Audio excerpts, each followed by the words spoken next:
All right, this demonstration is for the replacement project that either fills in the animal mashup or the subtractive drawing, depending on what you're gone for.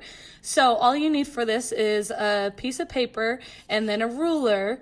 And what we're doing here is we're going to grid your paper to match the references you were given in the at-home learning plan. So those references, even though they're different, some are vertical, some are horizontal, they all have the same number of squares.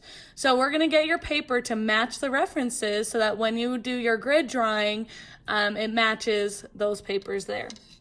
So what you need to do is line up your ruler across the long side of your paper, make sure 0 is starting on the left side, and make a mark at every number. So we're doing a 1-inch grid, making a mark at every number going across. Okay? Once you have that across the top, and again, if you need to pause the video to catch up, feel free to do so. We are going to slide our ruler down to the bottom, make sure 0 is still on the left, and make a mark at every number again.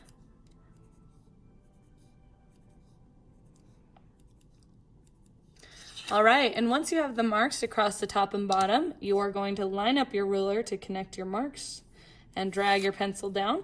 Now, we don't want to draw super dark because we don't want to see too much of this grid at the end of our drawing. So all I'm doing is really letting the weight of the pencil push down.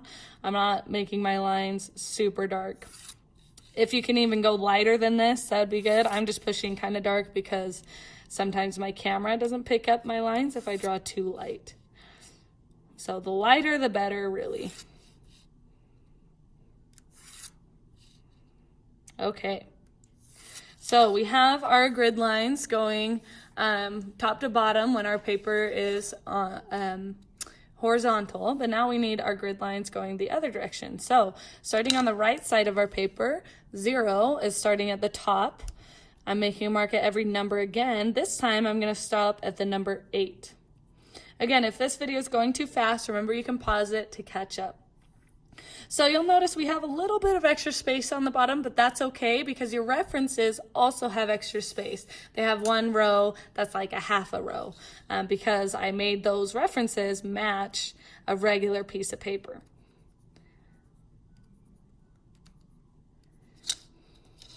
Okay, so we have our marks on the left and right side.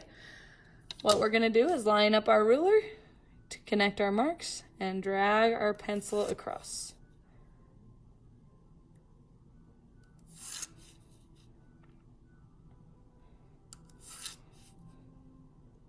Again, we don't want to draw too dark because we don't want to see this grid at the very end of our drawing.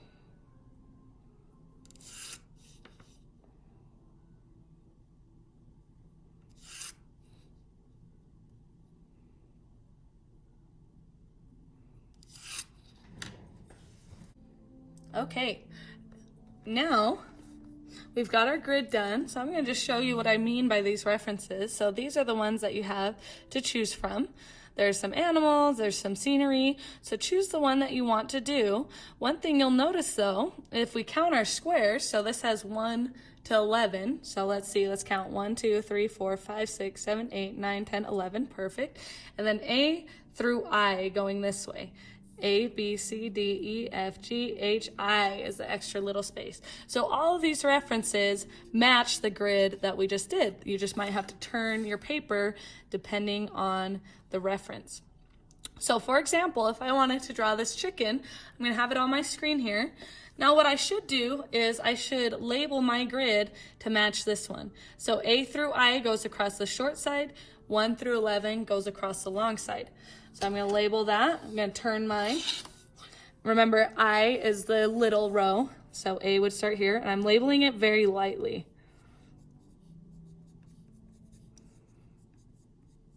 Okay, well, we got A through I, and then 1 to 11. Notice that 1 and A are in the same square. Okay, make sure 1 and A are in the same square, or else you won't have enough squares to get to 11. Okay, so my grid is labeled. Now what I'm going to be doing is looking at my reference, look at, okay, row 1, D, right here I see part of that chicken's like top little horn thing that he's got. So I go to 1D, and I'm looking at my reference, and I'm matching what I see in that square, okay? And so what you're gonna do is just work your way through the drawing, do the shading, match the shading. So I'll just finish square 1D for you. So the background is pretty much as dark as I can get it, and then we got kind of a medium gray with light highlights. So I'm gonna match that. Background as dark as I can get it for square 1D. And I'm trying to keep my shading in neat. I don't want to get too scribbly, so I'm filling it in completely, leaving no white gaps. And I'm checking my reference to make sure I'm matching it the best I can.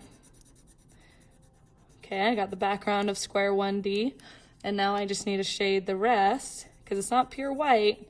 I've got some white highlights, but the rest of it is more of a medium gray. So I'm not pushing as hard, I'm shading that.